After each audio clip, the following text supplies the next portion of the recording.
আসসালামু আলাইকুম। প্রিয় দর্শক, আমাদের জাতীয় নির্বাচন যতই এগিয়ে আসছে, আর মাত্র 1 মাস আছে। আজকে জানুয়ারি 12 তারিখ, ফেব্রুয়ারি 12 তারিখে নির্বাচন হবে। এই 1 মাস আগে এসে আমরা নির্বাচন নিয়ে নানা ধরনের দৃশ্য দেখছি। কেউ বলছেন নির্বাচনের যে উত্তাপ, সেই উত্তাপটা তারা টের পাচ্ছেন না। আবার কেউ বলছেন যে নির্বাচন নিয়ে এরই মধ্যে ষড়যন্ত্র শুরু হয়ে গেছে। আপনারা কোনো ষড়যন্ত্র দেখছেন কিনা আমি বলতে পারবো না। আমি নিজে মাঝে মাঝে মনে হয় দেখছি, আর মাঝে মাঝে মনে হয় নির্বাচন বোধহয় হয়ে যাবে। আমি দু একটা ঘটনা বলি, তাহলে বিষয়টা আপনাদের কাছে ক্লিয়ার হবে। এবারে নির্বাচন কিন্তু আগের যে কোনো নির্বাচনের চেয়ে একটা ভিন্ন নির্বাচন। ভিন্ন এই কারণে যে আওয়ামী লীগ নির্বাচনে নেই, এটাই যে কারণ তা কিন্তু নয়। এটা একটা বড় কারণ, কিন্তু অন্য একটা কারণ। সেই কারণটা হলো এবার আসলে একটা নির্বাচনের দিনেই দুটো নির্বাচন হবে, দুটো ভোট হবে। আরেকটা ভোট কি হবে? ওটা হলো গণভোট হবে। সরকার একটা গণভোটের আয়োজন করেছে, জুলাই সনদ নিয়ে গণভোট। আপনি জুলাই সনদকে সমর্থন করেন কি করেন না, এটা নিয়ে গণভোট। এখন জুলাই সনদটা কি? জুলাই সনদ কি একটা বিষয় নাকি অনেকগুলি বিষয়? আমি যদি বলি আমি জুলাই সনদকে সমর্থন করি, তাহলে আমি কি কি পাবো তা কি আপনি জানেন? জানেন না, জানা সম্ভব না আসলে। কারণ ডিটেল জানাটা কারো পক্ষেই এতগুলি বিষয়, এতগুলি পয়েন্ট জানা সম্ভব না। আমি এই জন্যই ঠিক করেছি জুলাই সনদের বিষয়টা নিয়ে আমি কাল পরশু একটা ডিটেল অনুষ্ঠান করব, যে জুলাই সনদে আসলে কি আছে। কারণ অনেক ব্যক্তিকে আমি দেখছি যে যারা নাকি জুলাই সনদ করলে কি পাবেন, এটা পাবেন, ওটা পাবেন, ওটা পাবেন, কিন্তু ওইটা পেতে যে আর কি কি পাবো সেটা নিয়ে আর আলোচনা করছি না। একটা তার মতো করে সে আলোচনা করছি। কাজে আমিও আমার মতো করে করব, কিন্তু তবু সেই বিষয়টা নিয়ে আরেকটু ডিটেল আমি আপনাদের সঙ্গে কালকে আলাপ করব। কিন্তু এখন আমি জাস্ট একটু টাচ করে যাবো এই কারণে যে জুলাই সনদটা কিন্তু একটা বড় ইস্যু। জুলাই সনদে কোন পলিটিক্যাল পার্টি কি ভাবছে কি না ভাবছে সেগুলো নিয়ে আলোচনা হচ্ছে, এবং সেই ভোটে ভোটারদের পার্টিসিপেশন কীভাবে বাড়ানো যায় সেটা নিয়ে আলোচনা হচ্ছে। ভোটারদের কোন দিকে ভোট দিতে হবে এটা যারা আয়োজন করছে তারাও বলে দিচ্ছে। যেমন সরকার বলছে ভোটারদেরকে হা ভোট দিতে হবে, সরকারের বিভিন্ন সংস্থা বলছে ভোটারকে হা ভোট দিতে হবে।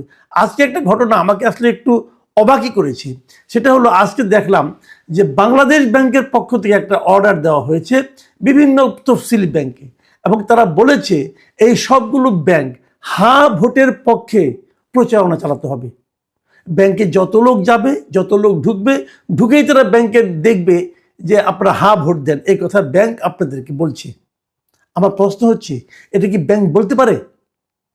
এবং এই প্রচারণা চালাতে যে খরচটা হবে, সেই খরচটা কোথেকে করবে? যে কর্পোরেট সামাজিক দায়বদ্ধতা, CSR একটা তহবিল আছে, যে এই কর্পোরেট ব্যাংকগুলোর একটা কর্পোরেট সামাজিক দায়বদ্ধতা, সমাজের জন্য তারা কিছু কাজ করবে, এরকম একটা নির্দেশনা আছে। তো এইটা হলো সেই সমাজের কাজ, যে একটা পার্টিকুলার সিদ্ধান্তের ব্যাপারে আপনাকে প্রচারণা চালানো, যে আপনি হা ভোট দেন। এটা কি ঠিক হলো? যদি ধরা যাক ওরা হা ভোটের জন্য অনেক টাকা খরচ করলো, ধরা যাক 10 টাকা খরচ করলো, পরে দেখা গেলো না ভোট জয়যুক্ত হয়েছে, তাহলে কি দাঁড়ালো? যে এই দেশের ম্যাক্সিমাম মানুষ চায় যে না হোক। তাহলে এরা যে প্রচারণাটা চালালো, সেই প্রচারণাটা একটা ভুল জায়গায় চালিয়েছে। তো ভুল জায়গায় প্রচারণা চালানোর জন্য তাদেরকে এখতিয়ার কে দিয়েছে? তারা বলতে পারে আপনারা ভোট দিন, তারা বলতে পারে আপনারা গণভোটে অংশ নিন, হা অথবা না আপনার ইচ্ছা। কিন্তু ব্যাংকগুলো বলে দিচ্ছে না, আপনারা হা ভোট দিন। এটা কি ব্যাংক পারে? বাংলাদেশ ব্যাংক কি ব্যাংকগুলোকে এ ধরনের নির্দেশনা দিতে পারে? এটা নিয়ে আমার কিন্তু সন্দেহ আছে। আমি মনে করি ব্যাংকগুলো এটা পারে না। এভাবে আপনি নির্দেশ দিতে পারেন না, আপনি প্রচারণা চালাতে পারেন না যে আপনি হা ভোট দিন। আমি যদি জিজ্ঞাসা করি কেন হা ভোট দেবো, আপনি আমাকে ব্যাখ্যা করতে পারবেন? আমি ব্যাংকারদের বলবো, ব্যাংক বিভিন্ন কর্তৃপক্ষকে বলবো, আমি আগামীকালকে যে আগামীকাল আমি করতে চাচ্ছি, আগামীকাল অথবা পরশু দিন আমি হা ভোট এবং না ভোট নিয়ে আলোচনা করব। আমি যে প্রশ্নগুলি করি সেগুলি জবাব যদি পারেন দিয়ে দেখবার আপনারা। যাই হোক, এখন আমি অন্য প্রসঙ্গে যাই। কেন আমার এই নির্বাচন নিয়ে সন্দেহ আসছে? দেখুন, এর মধ্যে একটা ঘটনা ঘটেছে। গত 4 জানুয়ারি একটা রিট হয়েছিল আদালতে। সেই রিটটা হলো যে দুটো পার্টির অংশগ্রহণ নিয়ে তারা আপত্তি তুলেছিল।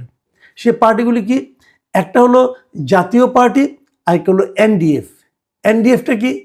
এনডিএফ হলো জাতীয় গণতান্ত্রিক ফ্রন্ট, মানে কয়েকটা পার্টি মিলে একটা ফ্রন্ট করা হয়েছে। সে পার্টিগুলিতে কি কি আছে?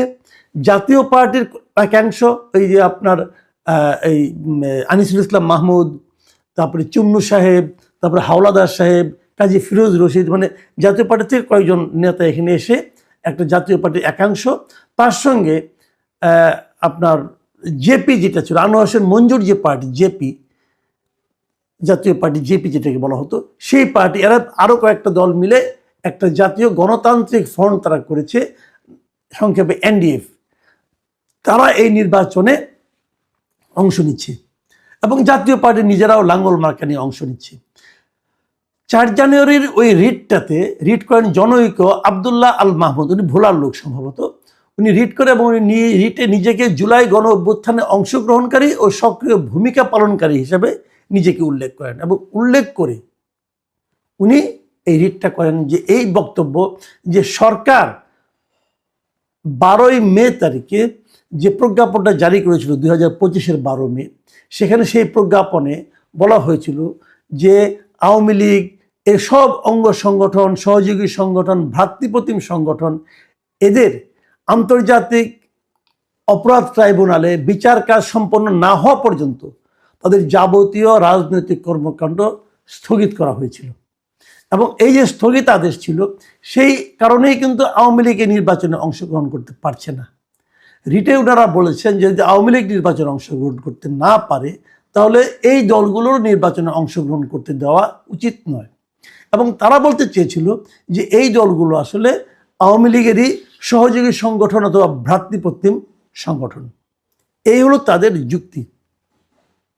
এই যুক্তি নিয়ে তারা উচ্চ আদালতে গিয়েছিল এবং আদালতে যাওয়ার পর আদালত কিন্তু এই এই যে রিট আবেদন ছিল, সেই আবেদনটা নিয়ে তারা আলোচনা করেছে এবং তারা একটা রুল দিয়েছে। রুলটা দিয়েছে তারা কাদেরকে? যে সরকারকে, নির্বাচন কমিশনকে, সবাইকে বলছে যে তারা কেন নির্বাচন অংশগ্রহণ করতে পারবে না অথবা পারবে, এই ব্যাপারে যেন তাদেরকে 2 সপ্তাহের মধ্যে একটা জবাব দেয়। আদালত এই জবাবটা চেয়েছে কার কাছে? চেয়েছে নির্বাচন কমিশন, সরকার, এনডিএফ এবং জাতীয় পার্টির কাছে। এবং সেই সঙ্গে বলতে চেয়েছে যে তাদের মনোনয়নপত্র কেন বাতিল করা হবে না সেটাও যেন জানানো হয়। এই আদালত রুলটা দিয়েছে গতকালকে, মানে 11ই জানুয়ারি। এখন 11 জানুয়ারি যদি এই রুলটা দিয়ে থাকে, 2 সপ্তাহ মানে 11 থেকে আরও আপনি 14 দিন যোগ করেন, তাহলে 25 তারিখের মধ্যে জবাব দিতে বলা হয়েছে। ধরলাম 25 তারিখে তারা জবাব দিল। জবাব দেওয়ার পর আদালত যদি বলে তাদের বাতিল করতে হবে। কিন্তু এরই মধ্যে এই জাতীয় পার্টি এবং এনডিএফ তারা তো তাদের মনোনয়নপত্র ঘোষণা করেছে এবং নির্বাচন কমিশন সেই মনোনয়নপত্র গ্রহণও করেছে, বাতিল কিন্তু করেনি অনেকেরটাই। এর মধ্যে জাতীয় পার্টি প্রায় 243 আসনে তাদের মনোনয়ন ঘোষণা করেছে, এনডিএফ ঘোষণা করেছে 120 জন প্রার্থীর পক্ষে তারা প্রার্থী হিসেবে ঘোষণা করেছে। এদের মধ্যে চূড়ান্ত প্রার্থী তালিকা পাওয়া যায়নি। যদি পাওয়া গেলে হয়তো এর মধ্যে 4-5 জন, 10-12 জন বাদ পড়তে পারে, বাকিরা সবাই বৈধ প্রার্থী হিসেবে থেকে যেতে পারে। 21 তারিখের পরে তারা হয়তো প্রতীকও পেয়ে যাবে। তো প্রতীক প্রাপ্তির পর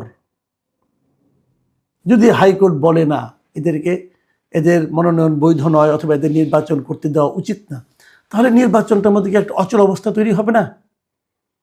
তখন যদি তারা বলার পর যদি আবার এই লোকগুলি আবার আপিল করে এবং সেখানে যদি তারা এই নিষ্পত্তি না হওয়া পর্যন্ত স্থগিতাদেশ চায়, তাহলে তো পুরো নির্বাচনটাই তো একটা ঝামেলা পড়ে যেতে পারে।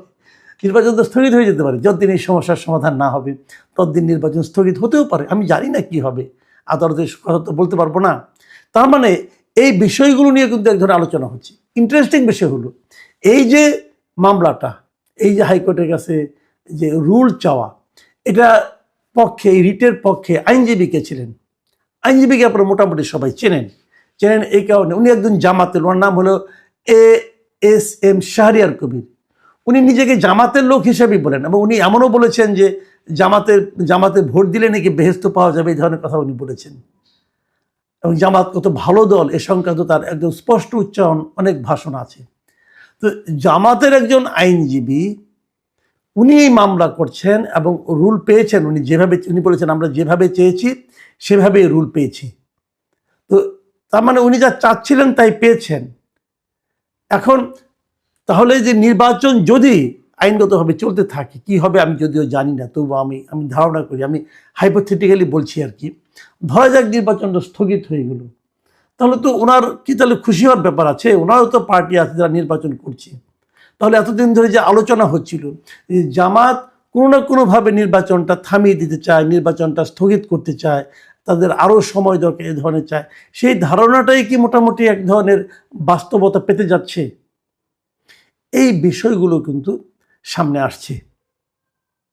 কিভাবে নির্বাচন হবে হবে না, এবং নির্বাচন আদৌ হবে কিনা, অথবা নির্বাচন আরও পিছিয়ে যাবে কিনা, এই প্রসঙ্গগুলি এখন নির্বাচনের যখন মাত্র আর 1 মাস বাকি আছে তখন কিন্তু আলোচনায় আসছে। প্রিয় দর্শক, এটা কিন্তু একটা আলোচনার বিষয়, আসলে আলোচনার বিষয় যে আসলে কি হতে যাচ্ছে। হবে নির্বাচন, নির্বাচন কিভাবে হবে, নির্বাচনের ফল কি হবে, কারা প্রতিদ্বন্দ্বিতা করবে, কারা ভালো করবে, কারা মন্দ করবে, সেই আলোচনাগুলি যেন এখনো ধীরে ধীরে একটু যেন আসতে শোনা যাচ্ছে। তার চেয়ে বড়ভাবে আলোচনা আসছে যে নির্বাচনটা আসলে কিভাবে হবে এবং এই নির্বাচন কি আদৌ হতে পারবে, জাতীয় পার্টি কি এই নির্বাচনে অংশ নিতে পারবে, অথবা এনডিএফ কি নির্বাচনে অংশ নিতে পারবে। যদি না পারে তাহলে আগেই বলতেন। প্রার্থী ঘোষণা করার পর তারপর কি এই ধরনের আদালতের মাধ্যমে নির্বাচনের উপর কোনো ধরনের স্থগিতাদেশ আসতে পারে? এর সব কিছুই হতে পারে, আবার হয়তো কোনোটাই নাও হতে পারে, কিন্তু সুনিশ্চিতভাবে এখনই কিছু বলা যাচ্ছে না। নির্বাচনে 1 মাস আছে, কিন্তু অনিশ্চয়তা যেন এখনো থেকে যাচ্ছে। আর তার সঙ্গে প্রথমবারের মতো এই জাতি দেখতে যাচ্ছে যে একই সঙ্গে 2টি নির্বাচন। আপনি কাকে নির্বাচিত করবেন তা যেমন বলবেন, পাশাপাশি জুলাই সনদ মানে পাস হবে কি হবে না সেটা আপনাকে জানাতে হবে। আর জুলাই সনদ কি কিছুই জানি না। যত ভোটার আছে আপনার আশেপাশে র্যান্ডমলি আপনি জিজ্ঞাসা করেন, ভাই জুলাই সনদ বুঝেন? বলবে যে আমি বুঝি না। যে জিনিসটা আপনি বোঝেন না তার জন্য সরকার কাছা বেঁধে নেমে গেছেন সেইটার পক্ষে ভোট দেন।